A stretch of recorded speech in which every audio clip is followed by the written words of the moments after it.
Hello friends, एक बार फिर से आपका बहुत बहुत स्वागत है आपके अपने YouTube channel exam and success 0.22 पर। साथियों, जैसा कि आप सबको पता है कि हम मध्य प्रदेश सामान्य ज्ञान पढ़ रहे हैं, जिसमें हम मध्य प्रदेश की राज्य व्यवस्था को लेकर आगे चल रहे हैं।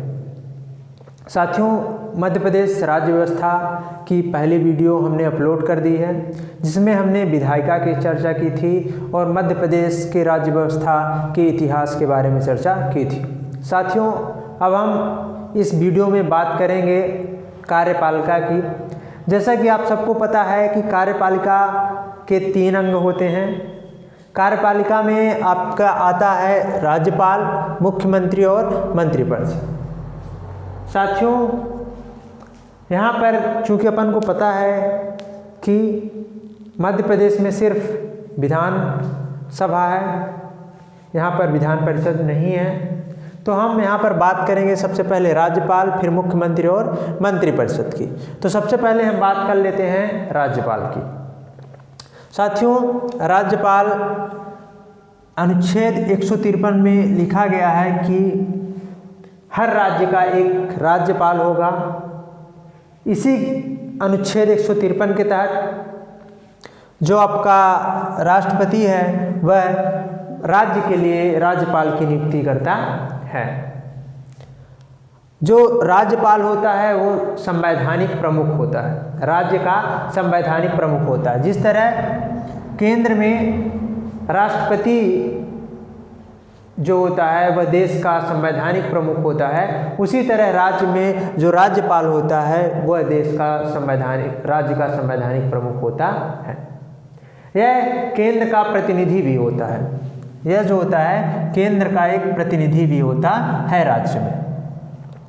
साथियों, जो राज्यपाल है उसकी जो नियुक्ति है वो राष्ट्रपति के द्वारा संघीय मंत्रिपरिषद की सलाह से की जाती है। इसमें उस राज्य के मुख्यमंत्री की भी सलाह ली जाती है, लेकिन राष्ट्रपति इसके लिए बाध्यकारी नहीं होता कि वह मुख्यमंत्री की सलाह को माने। अर्थात जो राष्ट्रपति होता है वह मुख्यमंत्री की सलाह मानने के लिए बाध्यकारी नहीं होता है। अब बात करते हैं राष्ट्रपति के कार्यकाल की। तो जो जो राज्यपाल होता है उसका जो कार्यकाल होता है वो 5 साल होता है और वह राष्ट्रपति के प्रसाद पर्यंत अपने काल पर अपने पद पर बना रह सकता है। अगर राष्ट्रपति चाहे तो उसे पदच्युत कर सकता है या फिर किसी अन्य राज्य का राज्यपाल बना सकता है। जो राज्यपाल होता है वह अपना त्यागपत्र राष्ट्रपति को संबोधित करते हुए दे सकता है। वह राष्ट्रपति को अपना त्यागपत्र कभी भी दे सकता है। फिर बात करें शपथ की, तो जो जो आपका राज्यपाल होता है उसका जो शपथ ग्रहण है वह जो उस राज्य का उच्चतम न्यायालय होता है उसके मुख्य न्यायाधीश, अगर मुख्य न्यायाधीश उपस्थित नहीं है तो वहाँ पर उस उच्च न्यायालय का जो वरिष्ठतम न्यायाधीश होगा उसके द्वारा जो होता है आपके राज्यपाल को शपथ दिलाई जाती है। जो मध्य प्रदेश के जो प्रथम राज्यपाल थे वे थे आपके पट्टाभी सीतारामैया। तो पट्टाभी सीतारामैया प्रथम राज्यपाल थे मध्य प्रदेश के। साथ ही मध्य प्रदेश की जो प्रथम महिला राज्यपाल थी वो थी सुश्री सरला ग्रेवाल। सुश्री सरला ग्रेवाल जी मध्य प्रदेश की पहली महिला राज्यपाल थी। वर्तमान में मध्य प्रदेश के जो राज्यपाल हैं वो हैं मंगू भाई छगन भाई पटेल, जो कि आपके गुजरात से हैं। इनको हाल ही में मध्य प्रदेश का राज्यपाल बनाया गया है। राज्यपाल को मुख्य रूप से विधायी, कार्यपालिका, न्यायिक और वित्तीय शक्तियां प्राप्त हैं। चलिए हम बात कर लेते हैं राष्ट्रपति के कार्य और शक्तियों की। जैसा कि अभी हमने पढ़ा कि राष्ट्रपति के पास विधायी, कार्यपालिका, न्यायिक और वित्तीय शक्तियां होती हैं। चलिए एक एक करके इनके बारे में हम जानते हैं। प्रशासकीय शक्तियां। जो राज्यपाल होता है वो विधानसभा में बहुमत दल के नेता को मुख्यमंत्री के रूप में चुनता है। साथ ही मुख्यमंत्री की नियुक्ति के बाद वह मुख्यमंत्री की सलाह से अन्य मंत्रिपरिषद या मंत्रियों की नियुक्ति करता है। साथ ही वह राज्य के लिए एक महाधिवक्ता की भी नियुक्ति करता है। राज्यपाल जो होता है वह राज्य के सभी विश्वविद्यालयों का कुलाधिपति होता है। इसके साथ ही राज्य लोक सेवा आयोग, जो हर राज्य का लोक सेवा आयोग होता है, उसके अध्यक्षों तथा अन्य सदस्यों की नियुक्ति भी राज्यपाल के द्वारा की जाती है। साथियों, ये थी प्रशासकीय शक्तियाँ जो राज्यपाल को प्राप्त हैं। अब हम बात करते हैं विधायी शक्तियों की।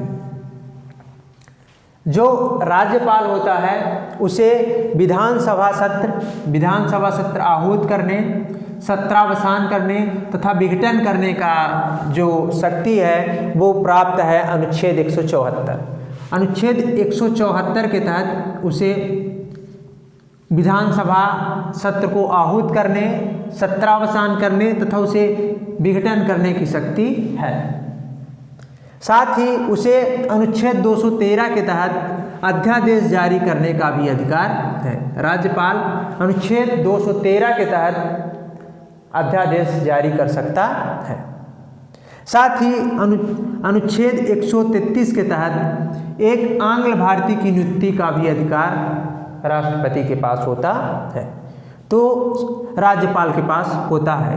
ये थी आपकी विधायी शक्तियाँ राज्यपाल की। अब हम बात करते हैं वित्तीय शक्तियों की।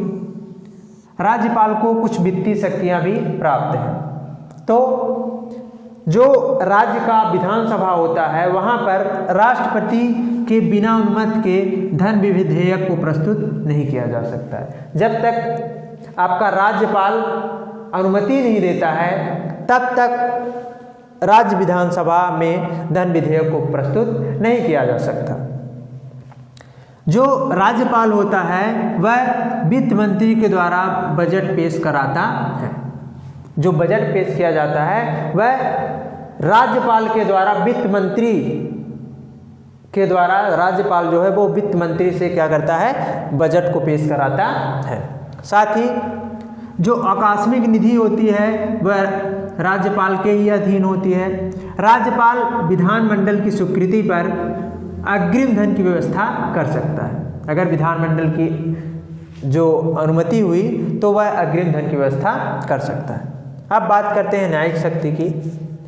जो राज्यपाल होता है तो उसे राज्य कानून का उल्लंघन संबंधी सजा माफ करने का अधिकार होता है।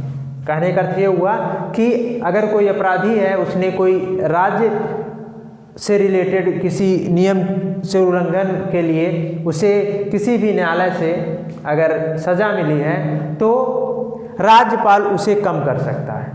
लेकिन जो राज्यपाल होता है उसे मृत्युदंड और सैन्य अदालत से दिए हुए अपराध को क्षमा करने की शक्ति नहीं होती है, जबकि राष्ट्रपति ऐसा कर सकता है। अब आता है विवेकाधिकार। विवेकाधिकार में अगर राज्य का संवैधानिक तंत्र विफल हो जाता है तो राज्यपाल राष्ट्रपति शासन के लिए सिफारिश कर सकता है। वो यहाँ पर अपना स्वयं का विवेकाधिकार उपयोग करके राज्य में राष्ट्रपति शासन लागू करने के लिए सिफारिश कर सकता है। साथ ही कोई भी विधेयक जो राज्यपाल को लगता है उसे वह राष्ट्रपति के पास विचारार्थ भेज सकता है। अगर उसे लगता है तो स्वयं के विवेक का उपयोग करते हुए राष्ट्रपति के पास विचार के लिए भेज सकता है। इसी तरह वह विधानसभा चुनाव में अगर स्पष्ट बहुमत किसी भी पक्ष को नहीं मिलता है, अगर विधानसभा चुनाव होता है और दोनों ही दल को, दो में से किसी भी दल को अगर स्पष्ट बहुमत नहीं मिलता है तो राष्ट्रपति को अधिकार होता है कि वह अपने विवेकाधिकार का उपयोग करके मुख्यमंत्री की नियुक्ति करे और फिर उस मुख्यमंत्री को अपना बहुमत साबित करने का समय प्रदान करे। तो ये थी जो था आपका कार्यपालिका का जो एक अंग होता है राज्यपाल, उसके बारे में। इसके बाद हम अगले वीडियो में बात करेंगे मुख्यमंत्री और मंत्रिपरिषद के बारे में। अगर वीडियो अच्छा लगा हो तो लाइक करिए, चैनल को सब्सक्राइब करिए तथा बेल आइकन को दबाना न भूलिएगा। इसी तरह की वीडियोस ताकि आपको हमेशा मिलती रहे। धन्यवाद।